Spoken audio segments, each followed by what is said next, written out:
250,000 websites being made every single day. 95% of those are just a chat GPT, just trying to affiliate links, spam farming, whatever it is. And there's been a rush of middle ground of just regurgitated content. And people, knowing humans, we want information and we want it now. Ben, could you just give a very brief introduction to who you are and the agency that you are at? Yeah, I'm Ben Cservenyak, founder and CEO of CrownPoint Media. Been around for a couple of years, and right now we just specialize in SEO and for small to mid-sized businesses.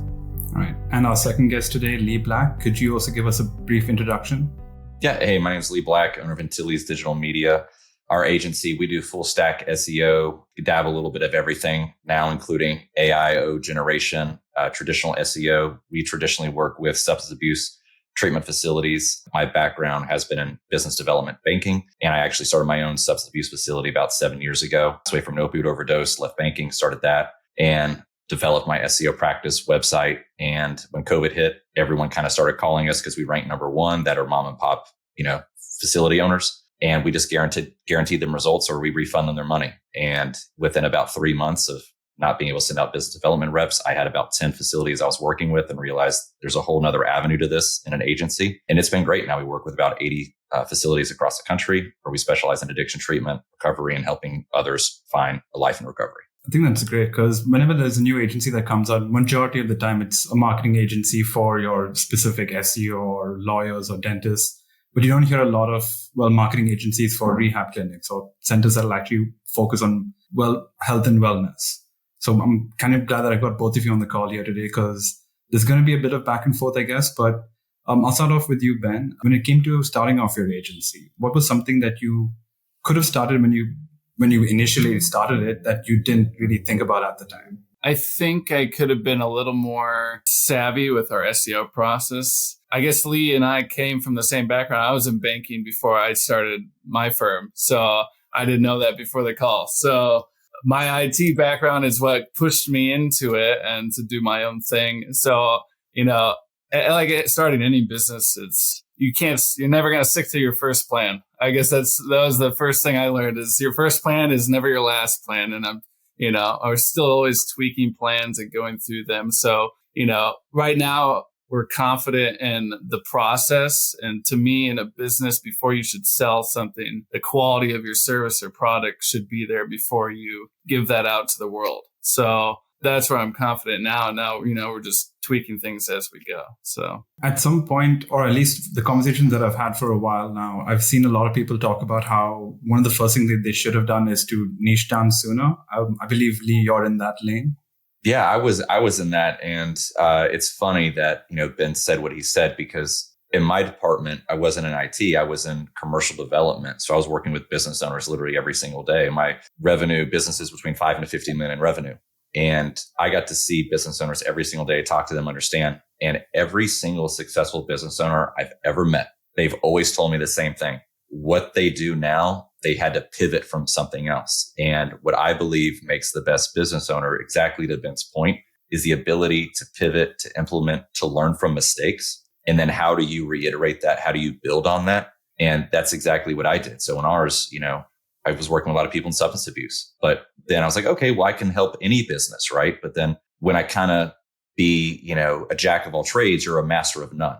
So niching down specifically with the substance abuse allowed me to specifically focus on that industry, knowing what those business owners need, what they go through, what their pain points are, what are the solutions. And it also helps from an SEO perspective, because now you run a lot of websites that are all similar industry. You can create backlinks, which are typically a lot of times one of the most expensive things in SEO. So it's just finding that niche that allows me to provide the quality. Exactly to Ben's point, there's a bunch of different marketing companies out there. And 99% of my clients have worked with a company that have been burned before. And it's because they were getting average work at a quality price that they were paying. So if you focus on quality, just to Ben's point, success follows. Yeah. You probably hear the same thing when talking to clients, how many marketing agencies they go through. And all the time.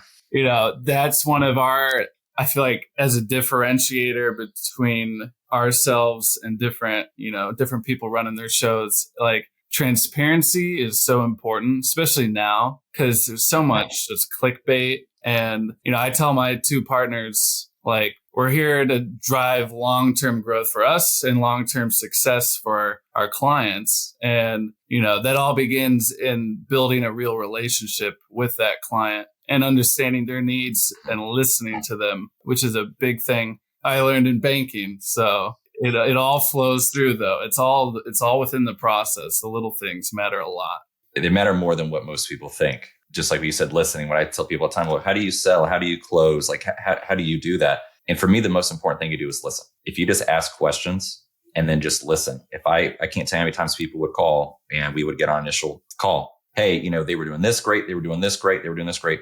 They just never sent me reporting. I never knew exactly where it was. I didn't know exactly what they were doing next. I got good results, but I felt like I was in the dark. So when I hear that, I just use reflective listening back. What sounds like we just need to make sure that obviously, one, we increase the quality of what you're currently getting, but make sure that we have bi-weekly calls with you. You get attached to the CRM reports for Google Search Console, Google Analytics, and that our account managers know that we want to have a call with you where we send a Loom video to you saying exactly what we're doing for the next month and just be proactive. Yes, that's exactly what I want. Great. And then they sign on and they're like, how did you do that? I just listened and just repeated that saying, I just want to make sure this is what we're looking. Yep. Okay. That's what I want. Beautiful. Yeah, I agree.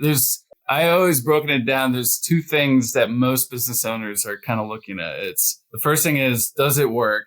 And then the second thing is, what is their risk versus reward, which kind of feeds into the price and, how it works. Those are the main two things that I was telling Koa, who wasn't on this call, about less is more too. Because when we're talking to owners, they don't know all of our lingo. Like it's the same in law or medical. We have our own lingo, but to clients, that's gibberish. So breaking it down, make it simple and don't overdo things. But yeah, it just feeds right back into building that connection and listening and all that stuff. Yeah, we work with doctors, right? And like if I were to go in and have a conversation with a doctor and he were to speak to me like I was another doctor, I would have no clue what he's talking about, right? And so the same thing is what we do is you have to meet them where they're at. So knowing, just like you said, most people have been burned before. Most people have no idea what they're getting into, being able to explain it to them. But then if they kind of want to peel back that onion, then they can do that. So on a call, I never say, hey, in our ads as well, hey, we'll do all the SEO, we'll do all the meta tags, we'll go in and make sure all the links are chronological. Like we'll do all these things. I'm speaking, Chinese to them. So for us, we lead with our process, which is we guarantee you more clients, qualified leads and assessments in 60 days, or refund you 100% of your money. Every facility owner knows what that means, right? And if they want to peel that back, let them, but just keep it base and let them peel it back a little bit as they go through it. Because if you start throwing all that out before, they're going to leave a call with more questions than answers. And they could want exactly what you want. They could be the perfect fit for you. This could be the best long-term client for you. But if you start out that conversation just speaking way over their head, they're like, okay, that's just how it's going to be. This isn't for me. Absolutely. I want to pose a question to both of you.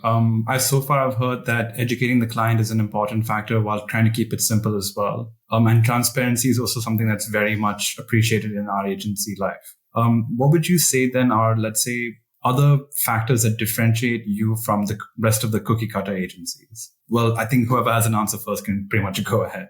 Yeah, I would say our process, we lay everything out for you month by month, week by week, day by day. So in the meeting, your first meeting with us, our actual sit down, you know exactly what we're going to be doing and we do it for you. We hold your hand through the entire process. We're there for you. Kind of going back to if you want to understand more and do more and get involved with it, like we also offer that as well. So it's just a more diligent process than I think most. I feel like just a lot of people out there just tend to throw paint at a wall sometimes. And, it's not a long-term way of keeping your clients or just good business. It's not good business at the end of the day. So yeah, that's huge. Whenever I talk to new clients all the time, I literally had a call 2 days ago with a guy and we asked him, I said, okay, you're not currently happy. That's what he said. I'm just not happy. Okay. Specifically, what is it that you're not getting deliverables on? What is it that he's like, I have no idea. This guy's been with this agency for a year. And I've said, okay, well, you haven't been happy for a year. What happened? It's like, well, I just don't know what happened. So like, if I leave, do they take everything? Right. And it's like you said, just starting out, laying out the ABCs, the 1, 2, 3s. talking to someone where they're at. If I can go in and I don't know anything about this agency, I don't know anything about marketing, anything about media, but if you can speak my language and say, month one, we're going to do this. Here are deliverables. Okay, I know what to expect. I don't need to know the nuances. I don't need to do that. I just know that if we do these KPIs and do the foundational work, we're going to see growth. So I think that's the perfect way to do it. That's how we try and do it every single time. And I think the biggest thing that would differentiate us, again, I owned a medical facility, a substance abuse and addiction facility. So I can speak the language of our client, which is great because if I'm talking to an office, we run one of the largest facilities in Utah that has Medicaid. In our facility, when I started, we accept Medicaid. We want to help people that are most disadvantaged or stigmatized against in the United States. That's, people with Medicaid, people that just assume are the lowest socioeconomic group. So when I'm able to talk to him and we're saying, okay, well, what are you doing for CPT codes? He's like, what do you mean? I said, well, your CPT codes. So North Carolina, we run a 99214, which is just an office visit, right? And we get $92 on a visit for that. We run an 80307, which is, urinalysis, we get $72 on that.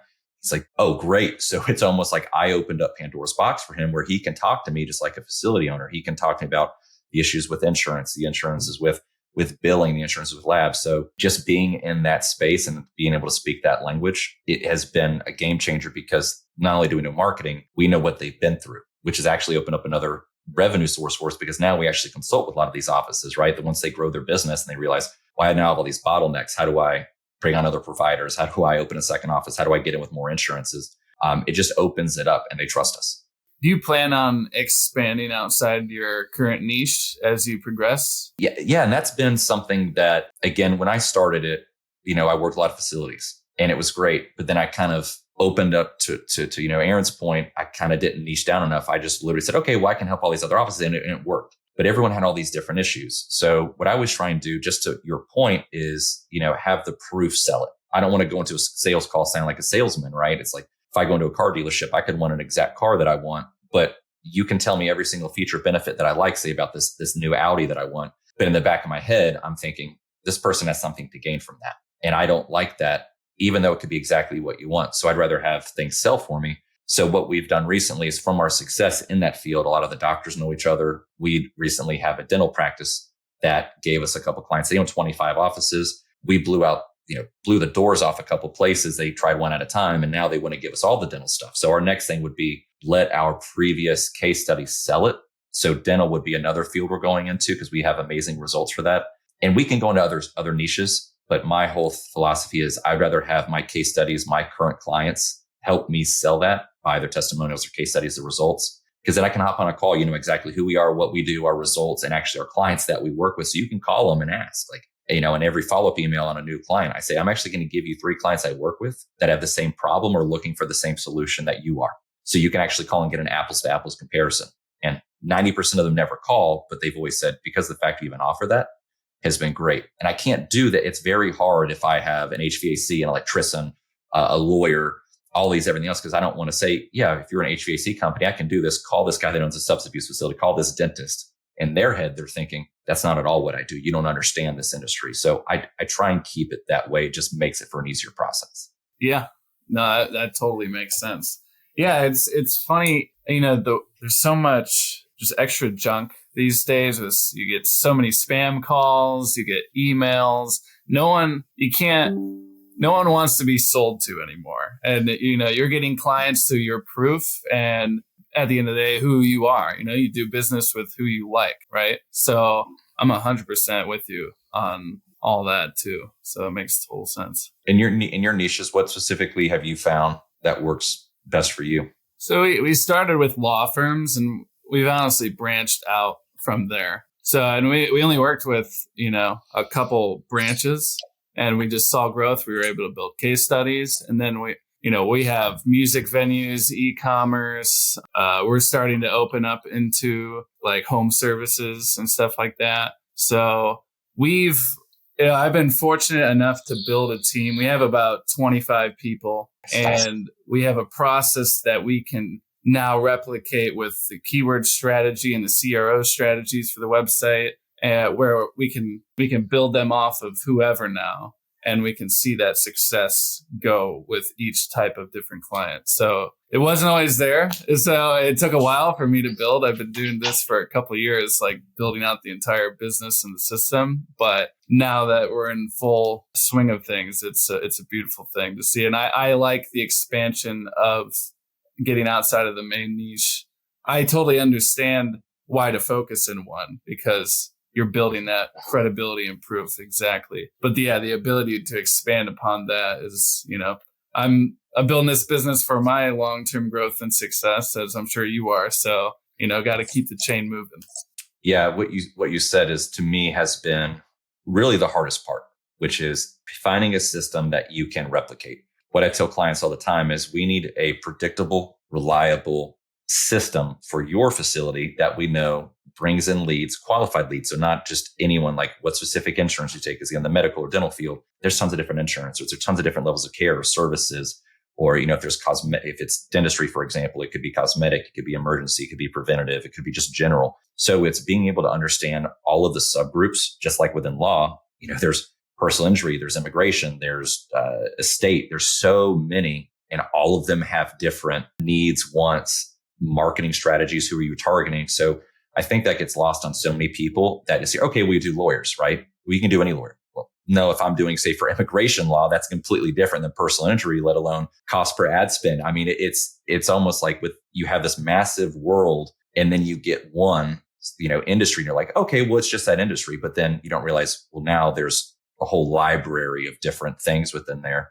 If you can find a repeatable system for your specific niche, that's where the predictability, the reliability part comes into play, where I can say, okay, you're in this field, you're here. Okay, these are the things that we know. And just like we talked about earlier, is being able to niche down and know that space. You can't know what that demographic's thinking. You don't know what those specific clients are thinking, right? Or what they really want until you've been in it. So it's like you kind of have to like dip your feet in it a little bit, really dive deep. And then once you know it, that's where you can really, really do that. So the fact you're able to do that on some of those areas like e-com, I don't touch e-com, right? That's a whole world. I'm like, I'm not ready to go down that world, right? It's like, no, I know my world. I'm going to do that. Yeah, it's a lot. So the fact you can do that is good.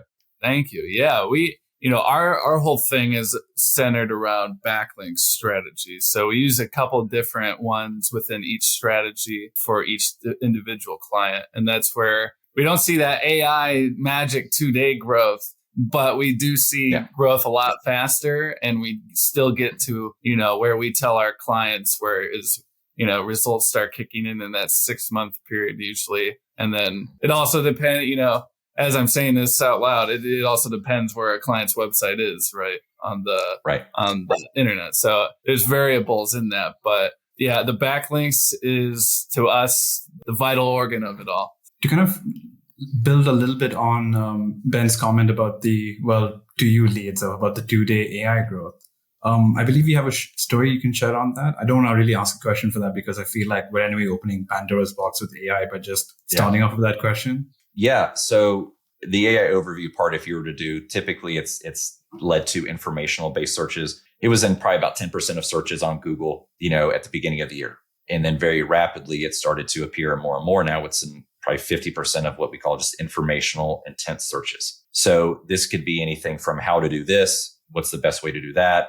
Typically results that you would see, I don't even know anything about HVAC. So forgive me if there's any people that are listening that know HVAC, but I said, how to fix an HVAC. I just put cooling line. I didn't even know if that was a thing. And turns out it was. And in the AI overview, now there's YouTube videos. But if you pull this up on any information intent, you have an AI overview. Within that AI overview, that will pull specific content. It has specific questions and answers. It's what Google's calling a 0-click search. How can I provide you the best search results and the best user experience to make sure that you get what you need? So this has been something I've been working on for probably about 8 months, knowing that this is kind of where it's going with AI. Right now, there's 250,000 websites being made every single day. 95% of those are just a chat GPT, just trying to, affiliate links, spam farming, whatever it is. And there's been a rush of middle ground of just regurgitated content. And people, knowing humans, we want information and we want it now, right? If you were to, 2 years ago, if I were to go look up an apple pie recipe, I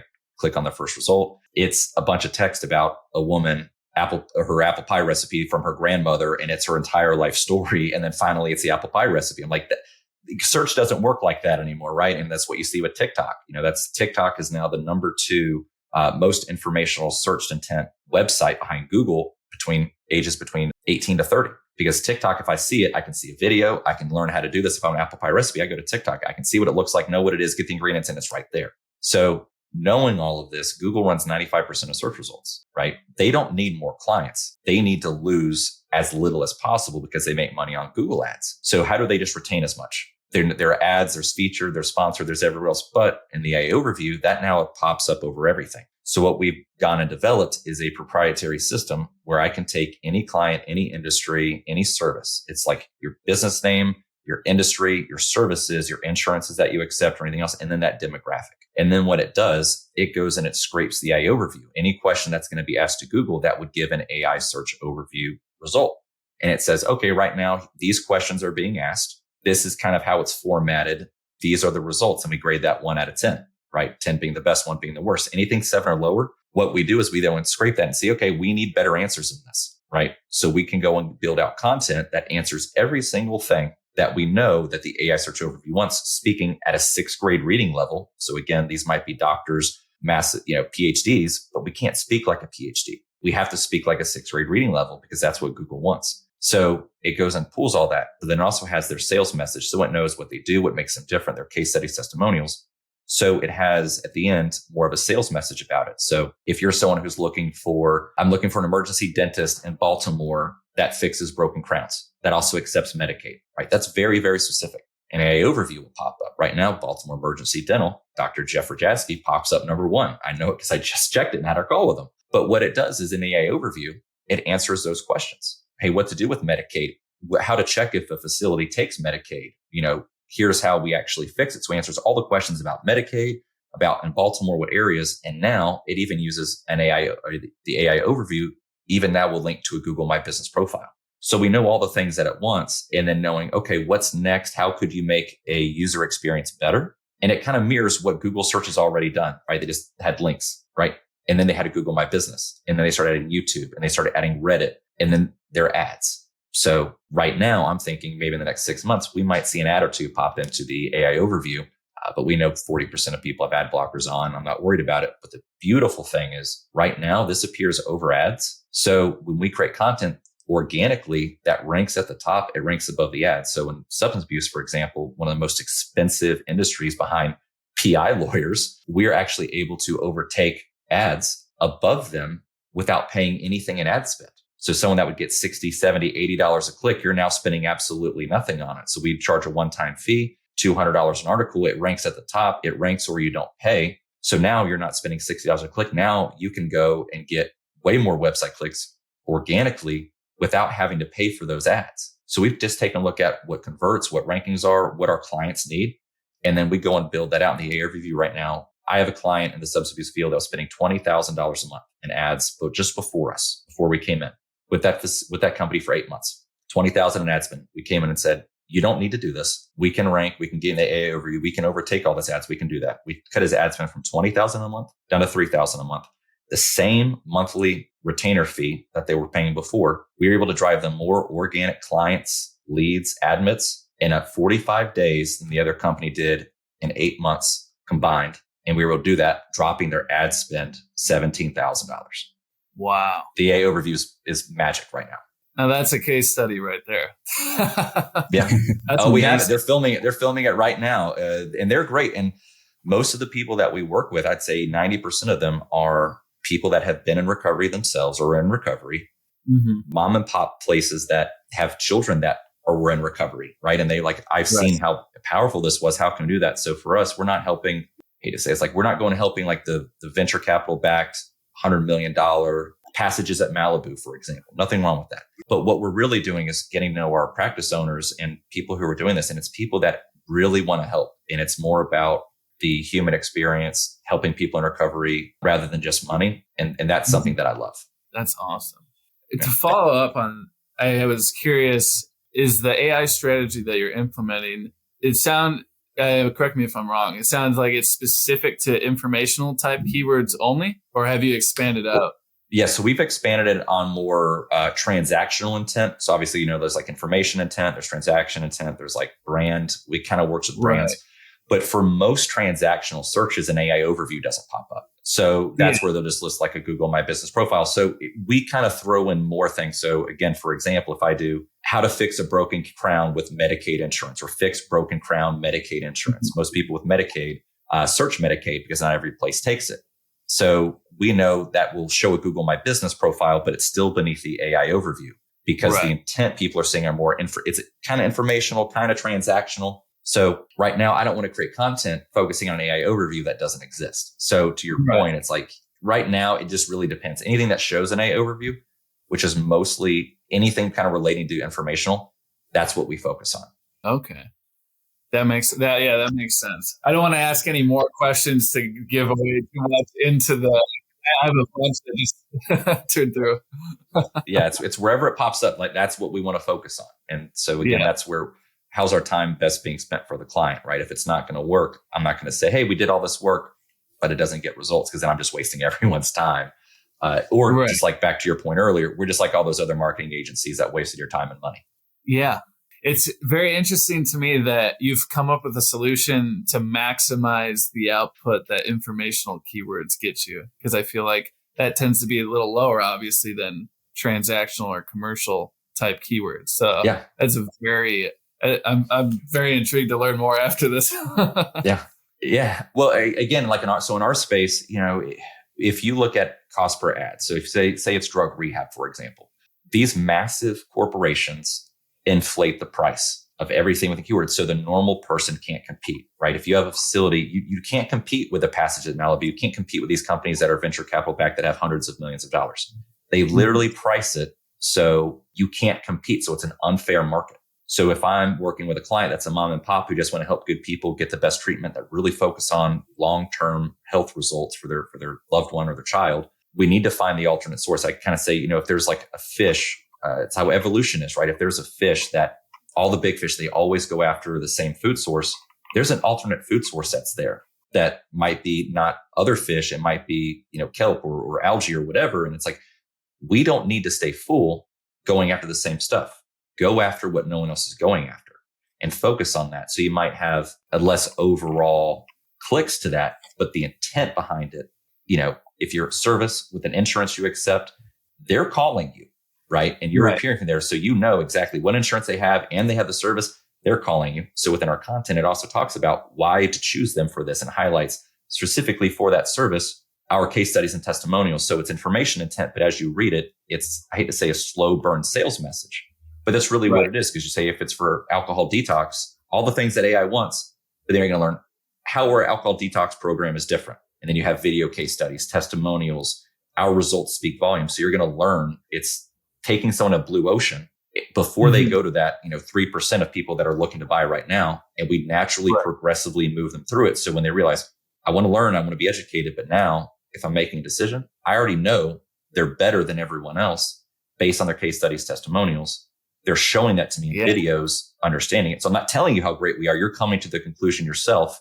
Wow, these people must know what they're doing and get great results. So if I can, I hate the inception, but if I can plant that seed and really show you why we're better and it's all truthful, you're going to come to the conclusion, wow, they must be better. I'm going to give them a chance. Sorry, sir. I know it might be a tough act to follow, but Ben, do you have any use cases of AI right now? Or how are you kind of leveraging it when it comes to your own agency along with client strategies?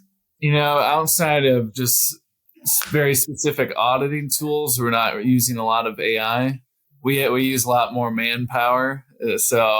But the AI is pretty much the same with us as well. Yeah, more. We have more men on deck, less AI, but, I would like to get to a point where maybe that's split 50-50 or even a little more, right? Because it is the future. It's doing so many things just like Lee has going on. The only thing we really focus on right now is we do some AI type of marketing stuff to shoot out our content and things like that. So that space is getting interesting as well when it comes to sales that you're generating for your firm. A lot going on in there. And that's extremely helpful.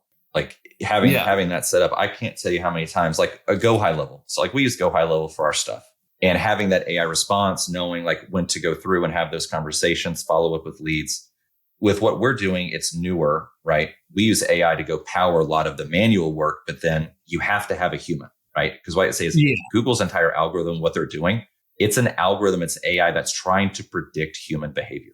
That's really what it is. So if you don't have a human on the end, controlling on the output, controlling everything, to get the information, process it, and then have a human, you're just going to be like everyone else. You're never going to get the results you want. You have to have that human intent, because that's what humans know, right?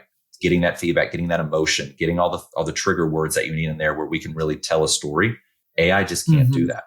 But, I have a client, I have a dental office in Raleigh, North Carolina, and they were doing everything manual. They weren't leveraging any AI automations. They weren't doing anything, to Ben's point, about just following up with leads. There wasn't a touch point. So for them, a lot of their clients were Medicaid. And in that field, it's, I want it now. It's an emergency service, right? So they're not scheduling something out, say veneers, that they can schedule and wait a month for. This is like, I'm an emergency, I'm in pain, I need it now. They weren't leveraging any AI systems, just to Ben's point. And it's like, it helps with that, because when we implemented that, as soon as you sit on a form or a call, if there's a missed call, it sends a text message back. Hey, this is our office here in Raleigh. We're so sorry for missing your call. Like, we want to get you scheduled. Or if you fill a form out, right? Hey, thank you so much. We'll pull that person's name, Susan, for reaching out to our office. Jane will be giving you a call from this number to get you scheduled. If you have any questions, here's our direct phone number, right? That is like the most simple AI process, but that eliminates a front office staff from having to do all the manual work, especially if it's on a Friday afternoon. They're not getting it until Monday. If I'm in pain, I need it now, right? So just implementing even basic level AI services has been a game changer. They went from 27 new clients in June. We just got the email back today for July. They had 51. I mean, it was double their admins, and they had the same number of leads. And that's like the same number of leads. It's like if you turn on a sink and you have a sieve or whatever, like for draining pasta, you're not capturing any of that. You're not saying, hey, I acknowledge you. I hear you. We're going to get you scheduled, because you're just going to go to the next place on a Google search. So they were getting all these leads. They just weren't doing anything. So even basic level stuff will be a game changer in businesses when it's implemented correctly. Oh, yeah, totally. And it's funny you say that, because I run into the same thing with some clients, and I'm actually, as of last week, I'm partnering with a small marketing group, and we're teaming up to build a service that's implementing, all these clients want the leads. All right, you get them the leads. Then they don't know how to work with the leads. And it's like, all right. Oh my gosh. So, and, so my marketing firm friend that we're teaming up with, we're like, we should just create a service that shows them the scripting, helps them create that smooth flow of, all right, the lead gets, automated into your CRM. All right, this is what you say, do, etc. And then close on that lead or book that lead, whatever that is. And we've kind of realized that stuff isn't really out there. The execution part is the whole reason why they're paying us to get you the leads. But half of them, like I have a law firm, they started out with just 3 or 4 months ago, 20, 30 leads. Now they're at 50 leads through our SEO and growing. But they're like, so what's with the leads? And we're keeping up with the leads, and we're like, well, what is the system that is in place? Let's take a look at this, because I can see all these contacts that are being made into the business by phone, by message, and I'm not hearing any responses of where those are going. So that's a whole other thing to get into with marketing in itself, I think. Yeah, if you can do that, that's really what clients want. Because when I talk to clients, hey, I just want more leads. It's not that they want more leads; they want more clients, right? They want more clients, and that's really what they want. But so, when we talk to clients, we say all the time, we'll bring you the qualified leads. And now, if you want additional things on that, because again, if you're a drug rehab facility, there's so much more about your facility that you have to talk to. It's a very emotionally charged conversation. If you're talking to a mother that you just found fentanyl pills in their son's dresser drawer, she's scared. Emotions are high. She doesn't know. She thinks she's alone. She's thinking the worst is there. It's hard to set up an AI automation for that, to have a caller or do that. So you have to be able to reach out. You have to be able to create some sort of touch point. And I can't tell you how many clients I work with where we've taken them from, say, 100 calls into Google My Business to 300 calls. The doctor will call me 2 months later. Hey, where are my clients at? We do an audit. We realize your one person in your front office isn't calling anyone back, isn't responding to anything. And I realized very early when you say, I want more leads, I want to do this, you really want more money in your bank account, which means you have to get new clients. So you have to follow the fundamentals. You have to show them what to do. And most front office people, unfortunately, they hear, hey, we're going to implement the system. The first thing they think of is, this is just more BS that I have to learn and do, right? Without understanding, this is where it goes, right? Front office in the medical field, overworked, underpaid, underappreciated, right? Because they just get thrown stuff. So when we can show them a system where it's like, just like in the legal field, here's how we're going to do it. It's that way you don't have to send a text message or a call on a Friday night. Like they want you to take a phone home to answer phone calls or text messages. What if it does it automatically so you don't have to? Well, yeah, that's what I want. Great. Here's the system, right? Knowing their pain points, knowing their struggles, knowing what they go through, knowing what they're thinking, just like we talked about earlier. If you know your demographic and you know their pain points, you know what they want, you can sell them anything. But it always has to go down to, I know what your pain point is. What if we implemented this system? Would that make your life easier? And it's almost back to legal field. It's almost like a lawyer, right? A lawyer's never going to ask a question they don't know the answer to already. I know the answer. Hey, would it be easier if you don't have to answer phone calls at 2:00 in the morning on a Sunday? Who's going to say no to that, right? Like that, of course, that would make my life easier. It's like, great. I hear you. Here's what we're going to do to solve that problem. Great. Okay. And then they're going to learn how to do this very quickly, but it's like alleviating that problem first. So yeah, if you understand the basics of what you're talking about, even with simple stuff like that, you're going to solve a lot of people's problem. You're going to get a lot of clients. Goes a long way. Yep. So I have one final question for the both of you. It's kind of a little bit different from what we've kind of already talked about. But what is one question that you'd like to ask a fellow agency owner? Well, basically, Lee, what's the question you'd like to ask Ben and vice versa?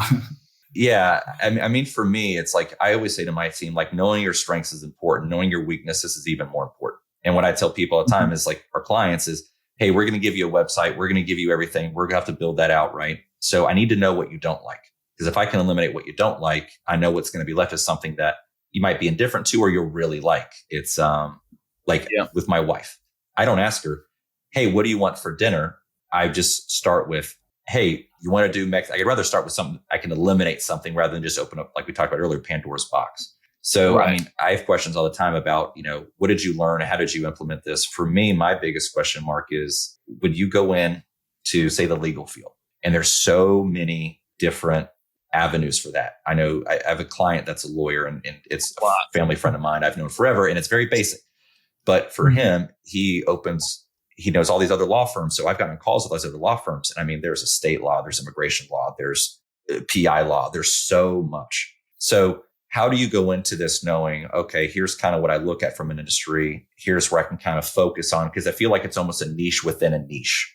So how do you decipher that? Again, knowing my background, what I do, it's like I can go elsewhere, but I want to dabble my feet. But again, going back to what we talked about earlier with you, Ben, is talking about, I don't want to do anything half-ass. I want to get quality. So it's almost like I can know that I can go in and provide transparency and do all those things, but it's hard for me to guarantee results or quality for what they're looking for if I haven't dabbled in it. So it's almost like I've been hesitant to dip my toes in. Yeah. And I think the simplest way I address that, or, my partners and I address that with clients, is just asking them kind of honestly in the beginning of the call is, what are you looking to get out of this? And then what is your what is your current marketing strategy? Give me the whole picture, right? What do you have going on? And then we can start to narrow down, is this, because, SEO, it's more than just leads also, right? It's brand recognition. It's awareness online. It's visibility. So, I've had, I spoke to a financial advisory firm not long ago, and they're like, I don't really care about the leads. I just want my website to be ranked higher because I'm the top 5 in LA.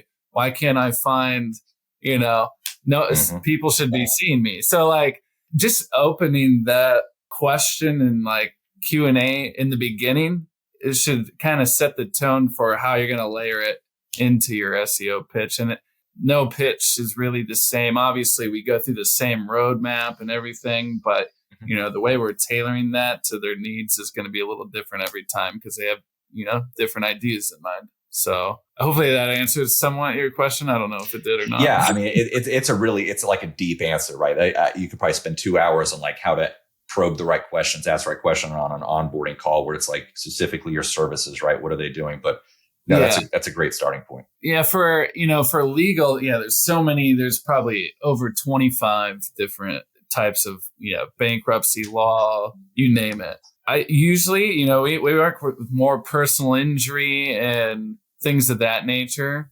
So, and we know the price, just having 2 clients sign up is a payday. That pays probably 3 or 4 times over what, we're charging you for SEO on a monthly basis. So, we go into a little bit of like a profit forecast and kind of, gear it towards that way. But, for law firms that aren't necessarily in that field, it's kind of just tailoring it back into, I guess, I don't like to say words like lead gen. I really don't like to say words like agency either, because I feel like it's so over the top these days. But, it's everything is associated to what is the risk versus reward ratio, and what is the reward at the end of the day? So to answer that question a little deeper. No, that makes sense. Like when I look at chiropractors, like chiropractor is a numbers game. Like the margins aren't there. So you talked about like signing you clients, like I know I can get you these. The margins on a PI firm that I've done research on and know other PI lawyers is huge. Like in the addiction field, I do the same thing where it's like, we get admits that could be anywhere from $15,000 to $30,000 for, a monthly service that's there. So it's like, I know what you're paying. I know what we're getting. I know I'm making you money. And it's just like, so that is a great relationship start. So that makes a lot of sense. Mm-hmm. Thank you. Yeah, of course. We're kind of running up against the clock. So Ben, do you have a question for Lee as well? I got a ton on AI because I love AI and understanding it. I guess I'm very intrigued because I was in, I dabbled in the business banking era. There's a lot I feel like we could touch on. SEO specific, I guess, outside of the system you have in place for your clients. What is it? One of those things where it's kind of, you set it and you can leave it for a certain period of time and it's working? Or are you manually doing it? Like, how does it kind of function in that realm? Within SEO or what specific app? So within SEO, I mean, it changes, right? It can change based on your industry, based on insurances. So like when we take a client, for example, give me an industry. You want to do dental, or we can do addiction treatment. Which would you prefer? Yeah, let's stick with the addiction treatment.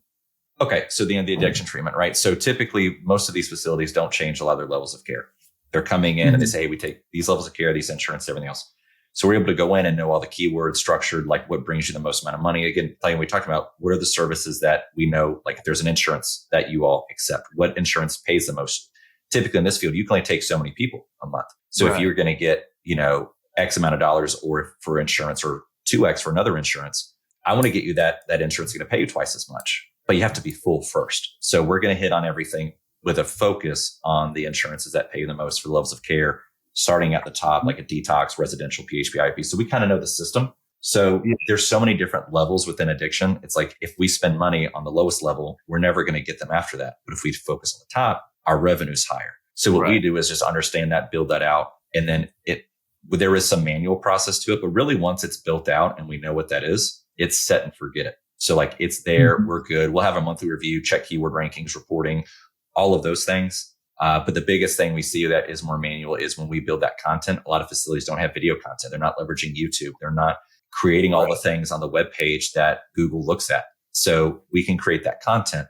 And then once we do that, what do we provide to our clients as far as scripting, videos, all the things that we know Google wants? So that's more of the ongoing part, because once the copy's set and forget it, we have the backlinks, we have everything else set up, the on and off page SEO is optimized. What else are we doing to keep improving that? And that's, we're not filming videos at our own. I don't want to use a UGC creator. I don't want to do just animated when it's an industry like that that's extremely emotional heavy. I want to highlight the facility. I want to highlight the admissions people. Like if a mother's calling, they're scared and nervous. I want to put an admissions person's face to that. So, I'm talking to Jane Smith. I know what Jane looks like. I've seen a video of her on there talking about why she does what she does, and she's in recovery or her family's in recovery. Like she understands who I am. So a lot of those emotional things are ongoing. But once the copy's done and it's implemented, off-page stuff always, but it's mostly set and forget it for the main part. But then what elevates it is the ongoing work. That makes sense. So there's a lot of just the know that you clearly know because you've been in this field for such a long time. That's really punched into that strategy That strategy is really what carries that throughout the entire thing. Yeah. And I'll tell you, if I wasn't in the industry, if I never opened a facility, or my strategic account manager opened his own facilities as well, like that's who we partner with. So again, we can have those conversations, but I don't feel that we would be anywhere close to being as effective if we didn't do that. So I owe a lot of that to actually really understanding the industry. That makes a lot of sense. I just want to thank both of you for being on this call. Usually I'm a lot more talkative when we have these recordings, but I feel like I took a really way behind backseat just to kind of take a good gander at both of you. I learned a lot. I'm hoping our viewers and listeners learned as well. So again, thank you, Lee. Thank you, Ben, for coming on our show. Thank you. Thank you, and I appreciate it. Thank you, Ben. Thank you.